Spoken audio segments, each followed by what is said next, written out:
नमस्कार दोस्तों, स्वागत है आपका हमारे चैनल पे। पॉलिटी महत्वपूर्ण प्रश्नों के संग्रह पार्ट 2 में पार्ट 1 जो है हम लोगों ने कवर कर लिया था क्वेश्चन नंबर 48 तक। इसमें हम लोग जो है 48 से आगे यानी 49 से जो है वो हम लोग स्टार्ट करने वाले हैं। आइए शुरू करते हैं। क्वेश्चन नंबर 49, 1935 के भारत सरकार अधिनियम किस निर्णय से संबंधित हैं? तो वो संबंधित हैं दोस्तों प्रांतीय स्वायत्तता से। हम लोग जानते हैं दोस्तों जो 1919 का भारत सरकार अधिनियम आया था उसमें जो है प्रांतों में द्वैध शासन लगाया गया था। ये बहुत ही इम्पोर्टेंट है, प्रांतों में जो है वो द्वैध शासन लगाया गया था। उसके बाद जब 1935 का अधिनियम आया तो प्रांतों से द्वैध शासन को हटा करके आपका केंद्र में जो है वो द्वैध शासन लगाया गया। तो जब केंद्र में द्वैध शासन लगा दिया गया तो यानी प्रांतों को स्वायत्तता प्रदान कर दी गई थी। ठीक है, तो ये इसका जो है एक मेन पॉइंट भी है, प्रांतों की स्वायत्तता। ठीक, नेक्स्ट क्वेश्चन, भारत छोड़ो आंदोलन कब शुरू हुआ? तो भारत छोड़ो आंदोलन 1942 में शुरू हुआ था। 8 अगस्त, आप लोग डेट भी नोट कर लीजिए, 8 अगस्त 1942 ईस्वी को भारत छोड़ो आंदोलन शुरू हुआ था। यह आंदोलन जो है वो ब्रिटिश हुकूमत को पूरी तरह से जो है वो देश से बाहर निकालने के लिए शुरू किया गया था, मुंबई से। और इसमें एक नारा दिया गया था, अंग्रेज़ों भारत छोड़ो। अंग्रेज़ों भारत छोड़ो का जो है एक नारा इसमें दिया गया था। ठीक है, तो ये हो गया। अगला क्वेश्चन, 1905 में सर्वेंट ऑफ इंडिया सोसाइटी को किसने आरंभ किया? तो सर्वेंट्स ऑफ इंडिया सोसाइटी को गोपाल कृष्ण गोखले ने आरंभ किया था।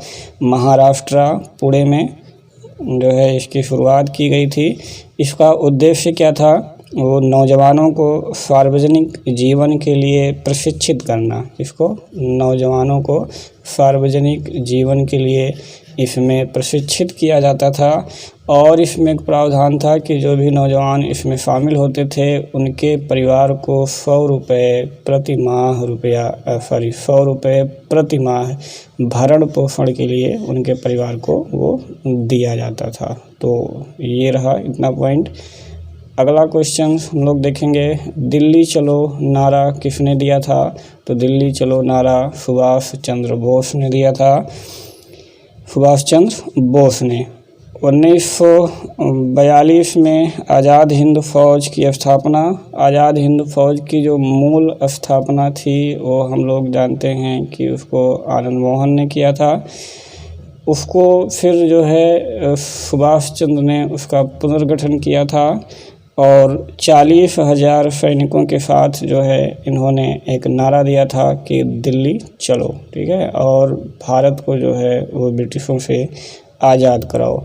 ये जो आज़ाद हिंद फ़ौज था इसको भारत में INA यानी कि इंडियन नेशनल आर्मी के रूप में जो है वो जाना जाता है। अगला क्वेश्चन, किस कांड के कारण असहयोग आंदोलन बंद करना पड़ा? दोस्तों चौरा चौरी कांड के कारण जो है गांधी जी ने असहयोग आंदोलन को बंद कर दिया था। चौरा चौरी कांड 5 फरवरी 1922 को हुआ था। गोरखपुर में एक पुलिस थाने में जो है उपद्रवियों ने आग लगा दिया था जिसमें कि 22 पुलिस वाले जो है वो जल करके मर गए थे।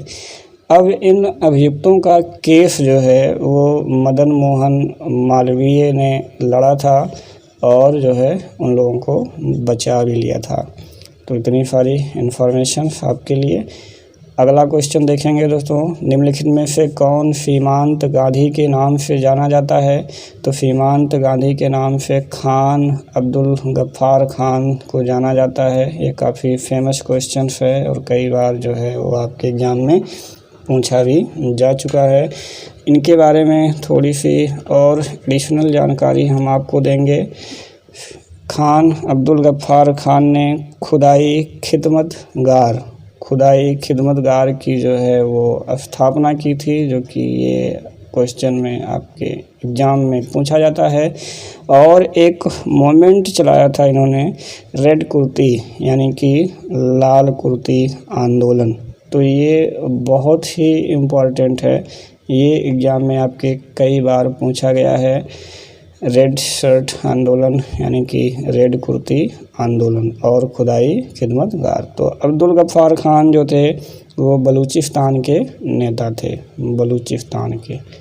तो इतनी सारी इन्फॉर्मेशंस आपके लिए जो कि एग्ज़ाम में आपको देखने को मिलते हैं। नेक्स्ट क्वेश्चन हम लोग देखेंगे, क्वेश्चन नंबर 55। भारतीय राष्ट्रीय कांग्रेस की प्रथम महिला अध्यक्ष कौन थी? तो भारतीय राष्ट्रीय कांग्रेस की प्रथम महिला अध्यक्ष एनी बेसेंट थी। ठीक है, भारतीय राष्ट्रीय कांग्रेस की प्रथम महिला अध्यक्ष कौन थी? Annie Besant. अगर वो भारतीय महिला पूछता कि प्रथम भारतीय महिला कौन थी तो वो दोस्तों सरोजिनी नायडू हो जाती। आप लोग ये भी याद रखिए। केंद्र और राज्य के प्रशासनिक संबंध भारतीय संविधान के किस अनुच्छेद में दिए गए हैं? तो दोस्तों ये जो केंद्र और राज्य संबंध है ये हमारे संविधान के भाग 11 में आपको दिया गया है। यदि आप लोग संविधान के 22 भाग याद करना चाहते हैं ट्रिक के माध्यम से तो हमारी पॉलिटी वाले ट्रिक के प्लेलिस्ट में जाइए और आपको बड़ी आसानी से आपको सारे भाग याद हो जाएंगे। तो भाग 11 में दिया गया है। अब इसमें 3 टाइप के संबंध हैं, एक विधायी संबंध, प्रशासनिक संबंध और वित्तीय संबंध। तो जो दोस्तों विधायी संबंध है वो 245 से अनुच्छेद 255 तक है और प्रशासनिक संबंध जो है दोस्तों वो 256 से लेकर के 263 तक है दोस्तों। और वित्तीय संबंध जो है वो अनुच्छेद 268 से लेकर के 293 तक है। तो ये सारी जानकारियाँ आप नोट कीजिए, ये आपके बहुत काम आने वाली हैं। अगला क्वेश्चन, भारतीय राजनीतिक व्यवस्था की विशेषता है। तो भारतीय जो राजनीतिक है वो किस प्रकार की भारतीय राजनीतिक व्यवस्था है? तो जाति, धर्म और राष्ट्रीय हित, ये जो है भारतीय राजनीतिक व्यवस्था की विशेषता है। अगला, गोवा भारतीय गणराज्य का हिस्सा कब बना? तो गोवा भारतीय गणराज्य का हिस्सा बना 1961 ईस्वी में। ठीक, 1961 ईस्वी में 18 दिसंबर 1961 ईस्वी का डेट जो है महत्वपूर्ण है। सेना ने एक ऑपरेशन चलाया था जिसे कि ऑपरेशन विजय के नाम से जानते हैं। और जो है यहाँ पर जो विदेशी थे यानी कि फ्रांसीसी, उनसे जो है ये छीना था 18 दिसंबर 1961 को। तो 18 दिसंबर 1961 को ये आज़ाद हुआ और भारतीय गणतंत्र का एक हिस्सा बन गया। और एक चीज़ दोस्तों, ये 30 मई 1987 को ये जो है इसे पूर्ण राज्य का दर्जा दे दिया गया। ठीक है, तो ये 2 बातें हैं। 1961 में ऑपरेशन विजय द्वारा इस पर जो है अधिकार किया गया और उसे भारतीय गणराज्य का एक हिस्सा बनाया गया और 30 मई 1987 को इसे पूर्ण राज्य का दर्जा दिया गया। तो इतनी चीज़ें आपको इसमें ध्यान रखना है। अगला प्रश्न, निम्नलिखित में से कौन भारतीय संविधान में समवर्ती सूची में रखा गया है? तो समवर्ती सूची में एक चीज़ आप लोग ध्यान रखिए, 5 जो विषय हैं उनको राज्य सूची से निकाल करके समवर्ती सूची में कर दिया गया है। इनको आप लोग बहुत ध्यान से देखिएगा क्योंकि इसमें से क्वेश्चंस बहुत ज़्यादा आते हैं। और उनमें से एक जो महत्वपूर्ण है वो है जनसंख्या नियोजन तथा परिवार नियोजन। तो ये 42वां संविधान संशोधन 42वें संविधान संशोधन 1976 द्वारा इसको जो है वो राज्य सूची से समवर्ती सूची में कर दिया गया था। ठीक, तो ये काफ़ी महत्वपूर्ण है और काफ़ी बार आपके एग्ज़ाम में पूछा भी जा चुका है। अगला प्रश्न देखेंगे दोस्तों, कौन भारत का लगातार 2 बार राष्ट्रपति बना? तो 2 बार राष्ट्रपति पहले वाले डॉक्टर राजेंद्र प्रसाद थे, वही बने 2 बार। उसके बाद हम एक परंपरा टाइप का ही मान सकते हैं कि अभी तक कोई भी 2 बार राष्ट्रपति नहीं बना। बनने की बात छोड़िए, हम जिस परंपरा की बात कर रहे हैं वो यही है कि दोबारा कोई खड़ा ही नहीं हुआ, क्योंकि राष्ट्रपति तो अब एक पार्टी का एजेंडा बन करके रह गया है। राष्ट्रपति तो पार्टियां बनाती हैं और वो एक एक बार सबको मौका देना चाहती हैं, ठीक है। तो इसलिए दोबारा कोई खड़ा भी नहीं होता है। तो ये अब एडिशनल जानकारी जो कि आपके काम आएंगी। चलिए अगला क्वेश्चन देखते हैं। राष्ट्रपति देश में आपात स्थिति की घोषणा निम्न में से किसके लिखित परामर्श प्राप्त करने के बाद ही कर सकता है?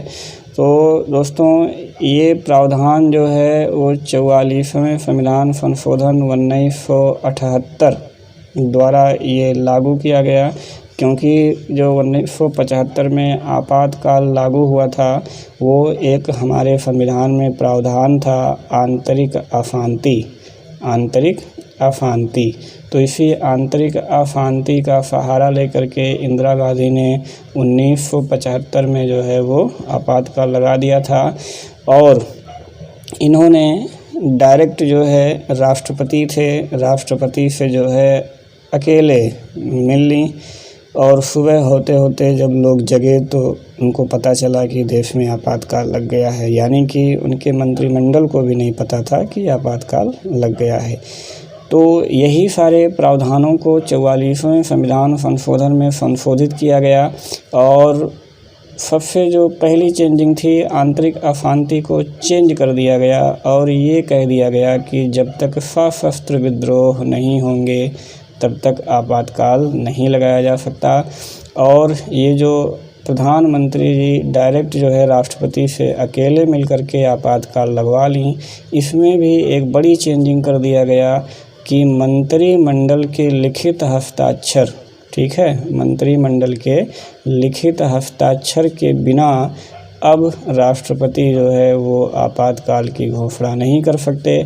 और इसमें एक चीज़ और जो निकल करके सामने आई, मंत्रिमंडल शब्द दोस्तों संविधान में इससे पहले कहीं भी नहीं था। तो इसी संशोधन द्वारा संविधान में आपका मंत्रिमंडल शब्द भी जो है वो आ गया अनुच्छेद 352 में। तो इतनी सारी जो है जानकारियाँ आपको अपने दिमाग में बिठा करके रखना है, ठीक है। तो आंसर क्या होगा इसका? संघीय मंत्रिमंडल के लिखित परामर्श के बाद। अगला क्वेश्चन, संविधान सभा के सम्मुख किसने संविधान की प्रस्तावना प्रस्तावित की थी? तो पंडित जवाहरलाल नेहरू ने की थी। इससे पहले वाले क्वेश्चन में जब हमने बताया था कि संविधान सभा की प्रथम बैठक 9 दिसंबर, उसके बाद फिर 11 दिसंबर को मिले, फिर उसके बाद 13 दिसंबर को जब मिले थे तो इसी दिन जो है पंडित जवाहरलाल नेहरू ने उद्देश्य प्रस्ताव जो है वो पेश किया था और इस उद्देश्य प्रस्ताव को 22 जनवरी 1947 को संविधान सभा द्वारा स्वीकार कर लिया गया था।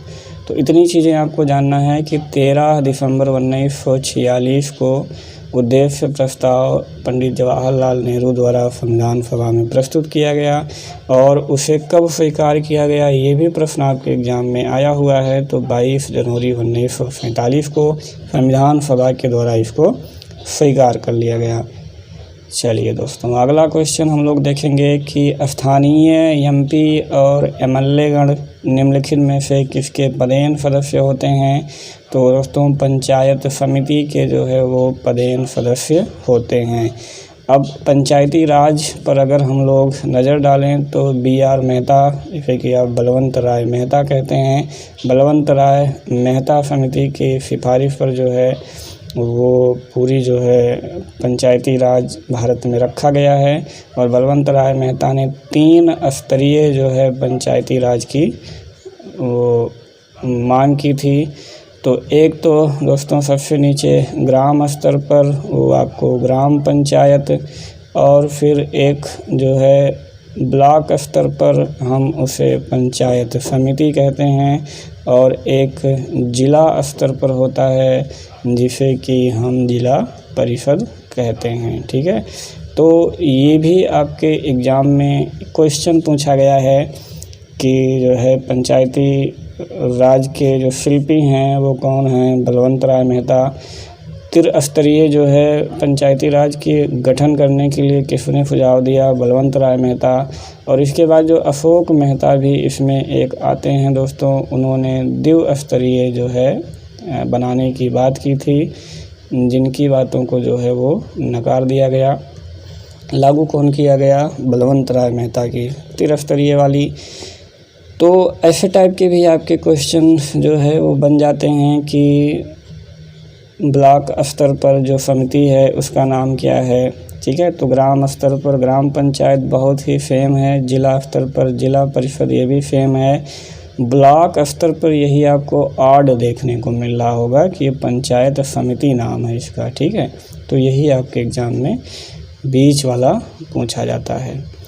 अगला प्रश्न देखेंगे, मौलिक अधिकारों पर निम्नलिखित में से किसके द्वारा प्रतिबंध लगाया जा सकता है? तो इनमें से कोई नहीं।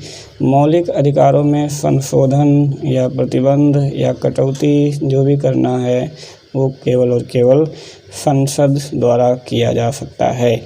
आपातकाल के दौरान जो है कुछ मूल अधिकारों का निलंबन राष्ट्रपति कर सकता है, वो आपातकाल के दौरान होता है। ठीक है, अनुच्छेद 358 और 359 जब आपको आपातकाल में बताया जाएगा तो वहाँ पर आपको विस्तृत में समझाया जाएगा।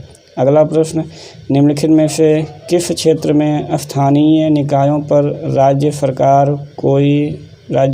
का कोई नियंत्रण नहीं है? तो स्थानीय निकायों पर राज्य सरकार का नियंत्रण नहीं है, तो किस चीज़ में नहीं है? नियम निर्धारण में। ठीक है, नियम जो निर्धारण होता है उस पर जो है राज्य सरकार का कोई नियंत्रण नहीं होता है, वो स्थानीय शासन जो होता है वो नियमों का निर्धारण करता है। अगला प्रश्न देखेंगे, लोकप्रिय प्रभुसत्ता का समर्थन किया था किसने? लोकप्रिय प्रभुसत्ता का जो समर्थन किया था दोस्तों वो TH ग्रीन महोदय ने किया था। ये एक पॉलिटिकल साइंस का मुद्दा है, TH ग्रीन महोदय ने किया था। चलिए दोस्तों, अगला प्रश्न हम लोग देखेंगे 67, किसी अधिनियमित संविधान का सबसे पहले उदाहरण है, तो यानी कि सबसे पहला संविधान कहाँ पर अधिनियमित हुआ या कहाँ पर बना? तो दोस्तों सबसे जो पहला संविधान बना वो हम जानते हैं अमेरिका ने बनाया। अमेरिका का संविधान कब बना था? 17 सितंबर 1787 में। ये भी आप लोगों को ध्यान रखने योग्य और नोट करने वाली बात है। 17 सितंबर 1787 में अमेरिका का संविधान जो है विश्व में सबसे पहले अधिनियमित हुआ। ठीक, चलिए अगला प्रश्न, विदेशों को भेजे जाने वाले विभिन्न संसदीय प्रतिनिधि मंडलों के लिए व्यक्तियों का नामांकन निम्नलिखित में से कौन करता है? तो वो जो व्यक्तियों का नामांकन करता है वो लोकसभा का अध्यक्ष करता है। ठीक है, चलिए अगला प्रश्न, किसी राज्य के राज्यपाल को निम्नलिखित में से किसकी शक्ति नहीं है? राज्यपाल को किसकी शक्ति नहीं है? विधानसभा भंग करने की, विधानसभा स्थगित करने की, विधानसभा बुलाने की, विधानसभा का सत्रावसान करने की। यहाँ जो सत्र बुलाता है और उसका सत्रावसान करता है जैसे कि राष्ट्रपति, वैसे सेम राज्यपाल। तो विधानसभा भंग कर सकता है राज्यपाल, विधानसभा का जो है वो एक सत्र बुला सकता है राज्यपाल, सत्रावसान कर सकता है राज्यपाल, लेकिन ये जो स्थगन करना हुआ ये विधानसभा का अध्यक्ष करता है। ठीक है, स्थगन क्या होता है कि जैसे अभी कोई गर्मा गर्मी हो जाए या ऐसी कोई बात हो जाए तो विधानसभा अध्यक्ष या लोकसभा में लोकसभा अध्यक्ष सदन को स्थगित कर देता है, 1 घंटे 2 घंटे, 1 दिन 2 दिन, तो ये जो है ये अस्थायी होता है। जबकि भंग कर देना यानी कि टोटल जो है ख़त्म कर देना। और ये जो सत्र बुलाए जाते हैं या बैठकें बुलाई जाती हैं वो राज्यपाल या केंद्र में राष्ट्रपति सत्रावसान करता है, वो केंद्र में राष्ट्रपति और राज्य में राज्यपाल। तो स्थगित करने की जो पावर है वो लोकसभा अध्यक्ष को होती है और या फिर राज्य में विधानसभा अध्यक्ष को होती है। ठीक है, तो इतनी अंतर है, आपको ये याद रखना है। ठीक है, भंग करना और सत्रावसान करना ये 2 काम जो है राष्ट्रपति या राज्य में राज्यपाल का होता है। लेकिन ये जो स्थगन करता है ये कौन करता है भैया? लोकसभा का अध्यक्ष या फिर यहाँ पर विधानसभा का अध्यक्ष। ठीक है, चलिए इस टाइप के क्वेश्चन आपके बहुत सारे एग्जाम में बने हुए हैं, तो थोड़ी सी कन्फ्यूजन कर देता है, तो इसलिए इसको क्लियर कर लेना है।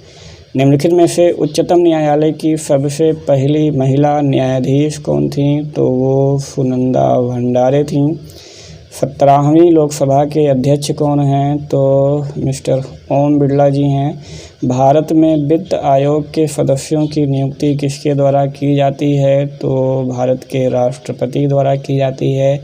वित्त आयोग जो इसका अनुच्छेद है वो काफ़ी महत्वपूर्ण है दोस्तों। अनुच्छेद 280 के तहत जो है वित्त आयोग की स्थापना किया गया है और प्रत्येक 5 साल पर जो है राष्ट्रपति एक वित्त आयोग का गठन करता है। ठीक है, तो ये आपको ध्यान में रखना है।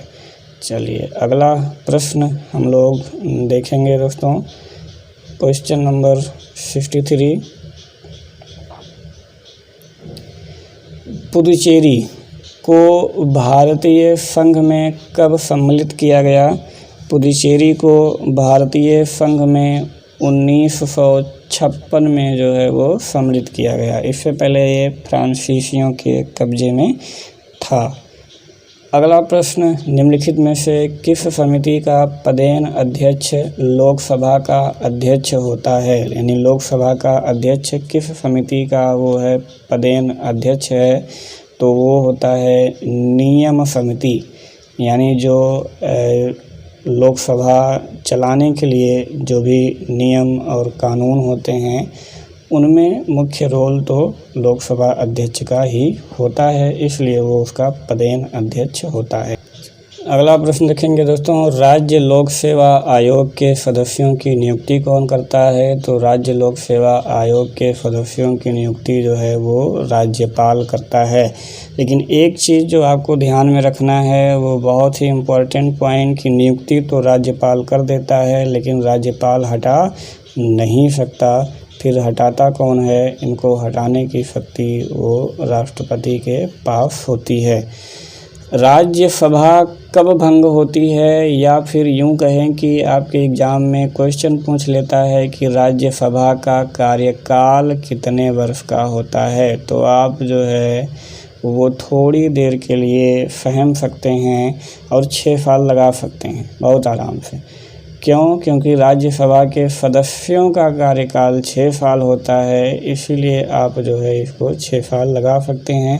लेकिन एक चीज़ जो आपको ध्यान में ये रखना है कि राज्यसभा कभी भी भंग नहीं होती है। ठीक है, तो यानी कि राज्यसभा ना ही कभी भंग होती है और ना ही इसका कोई कार्यकाल होता है।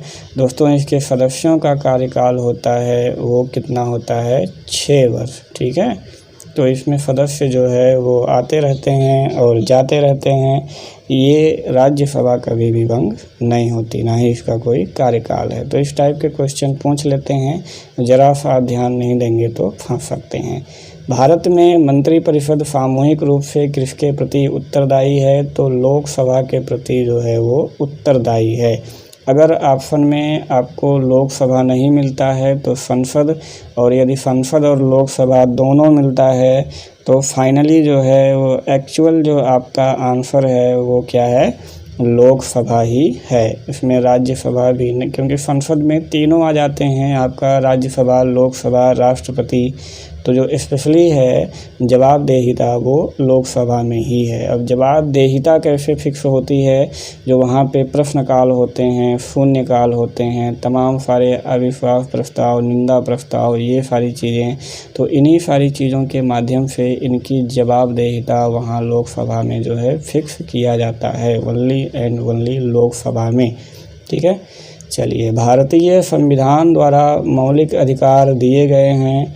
तो भारत के वयस्क नागरिकों को, समस्त देशवासियों को, केंद्रीय सरकार को, राज्य सरकारों को, तो जो मौलिक अधिकार हैं वो समस्त देशवासियों को दिए गए हैं। ऐसा नहीं है कि केवल वयस्क को नहीं, समस्त देशवासियों को दिए गए हैं दोस्तों। चलिए, अगला प्रश्न हम लोग देखेंगे,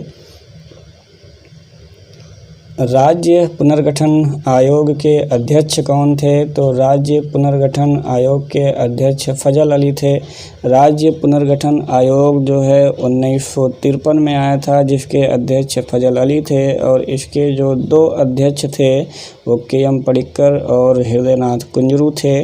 ठीक है, तो इसके 2 और सदस्य थे। 1953 में राज्य पुनर्गठन आयोग बनाया गया और इसने अपनी रिपोर्ट सौंपी, और इन्होंने जो है स्वीकार किया कि भाषा के आधार पर राज्यों का पुनर्गठन किया जाए। भाषा के अलावा इन्होंने प्रशासनिक और सांस्कृतिक मुद्दों को भी ध्यान रखने की बात कही थी। इन्हीं आयोग की रिपोर्ट के आधार पर दोस्तों 1956 में इसी को जो है वो राज्य पुनर्गठन अधिनियम बना करके पारित कर दिया गया, और 14 राज्य और 6 केंद्र शासित राज्य जो है वो बना दिए गए थे। तो इसलिए ये काफ़ी महत्वपूर्ण है। अगला प्रश्न हम लोग देखेंगे, 17वीं लोकसभा में अनुसूचित जाति के उम्मीदवारों के लिए कितने स्थान आरक्षित हैं? तो 84। एससी के लिए जो है वो दोस्तों 84 सीटें हैं, और एसटी के लिए 47 सीटें जो है वो आरक्षित हैं। एसटी के लिए 84 सीटें और एसटी के लिए 47 सीटें जो हैं आरक्षित की गई हैं। ये आप ज़रूर नोट कर लीजिएगा, ये एग्ज़ाम में आपके कभी कभी आता है। संसद की संयुक्त बैठक की अध्यक्षता कौन करता है? तो संयुक्त बैठक की अध्यक्षता लोकसभा अध्यक्ष करता है। तो संयुक्त जॉइंट पार्लियामेंट जो है वो अनुच्छेद 108 के अंतर्गत आता है। संयुक्त बैठक अनुच्छेद 108 के अंतर्गत जो राष्ट्रपति संयुक्त बैठक का जो है घोषणा कर सकता है या संयुक्त बैठक बुला सकता है। बुलाता कौन है? राष्ट्रपति, ये आपको ध्यान में रखना है। और अध्यक्षता कौन करता है? तो लोकसभा का अध्यक्ष करता है। अनुच्छेद 108। तो आपको 3 चीज़ें आपको याद रखनी है। भारत गणतंत्र कब बना? तो जिस दिन हमारा संविधान लागू हुआ, यानी कि 26 जनवरी 1950 को, उसी दिन हम गणतंत्र हो गए। और 26 जनवरी को हम लोग गणतंत्रता दिवस भी बड़ी धूमधाम से मनाते हैं।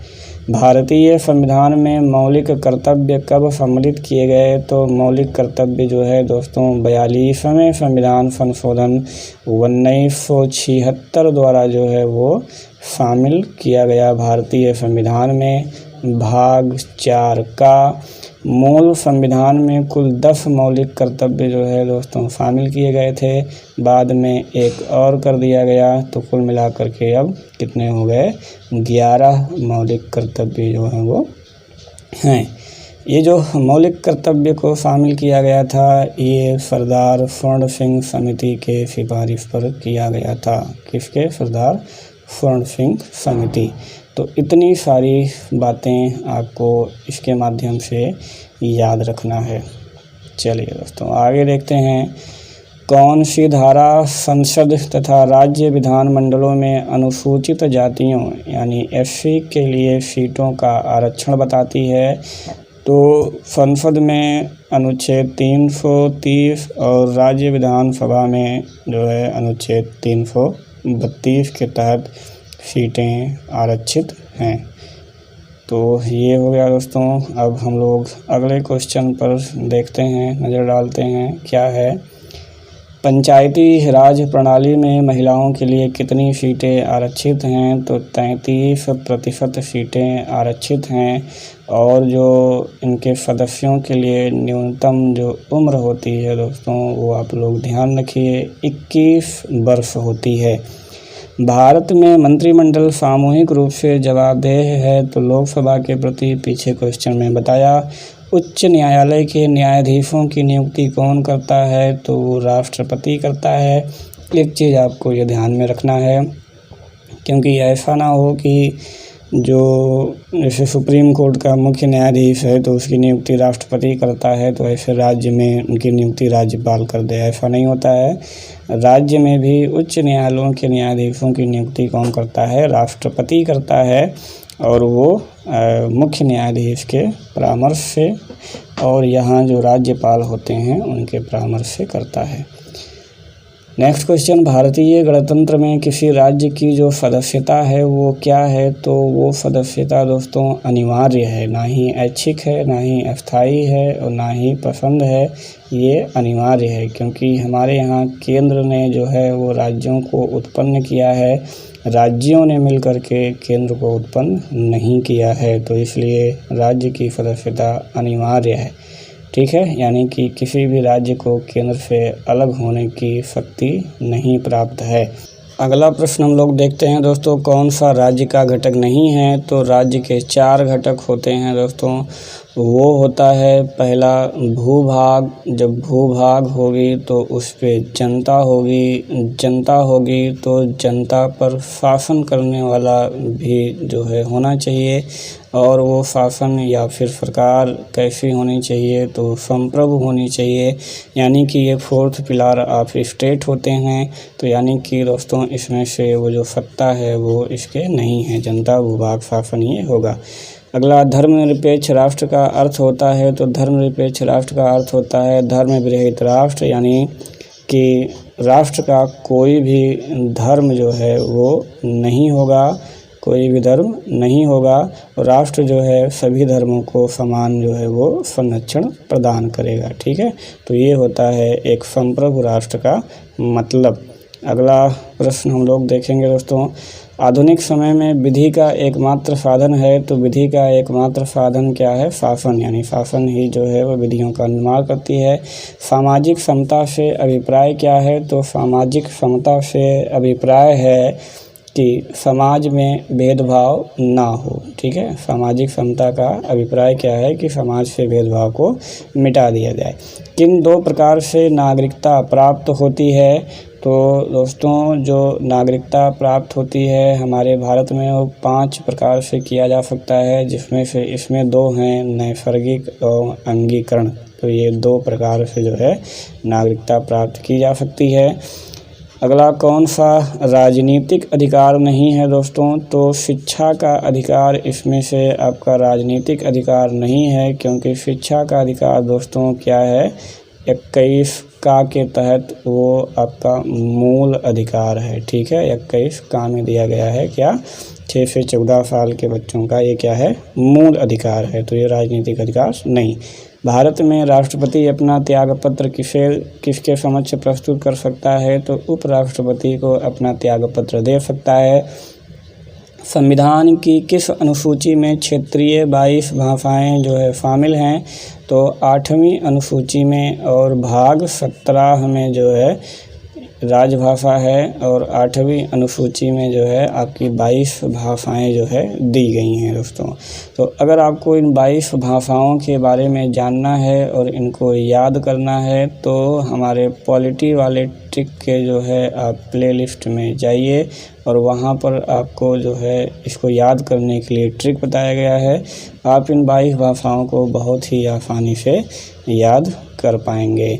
तो अगला प्रश्न हम लोग देखते हैं दोस्तों, नीति आयोग का अध्यक्ष होता है तो प्रधानमंत्री होता है। नीति आयोग के बारे में पार्ट नंबर 1 में आपको बताया गया है। गरीबी हटाओ नारे के साथ किसका नाम जुड़ा है? तो इंदिरा गांधी का नाम जुड़ा है। भारतीय संविधान का निम्नलिखित में से कौन सा पक्ष USA के संविधान के समान है? तो मौलिक अधिकार वाला जो पोर्शन है दोस्तों वो यूएसए के संविधान से लिया गया है।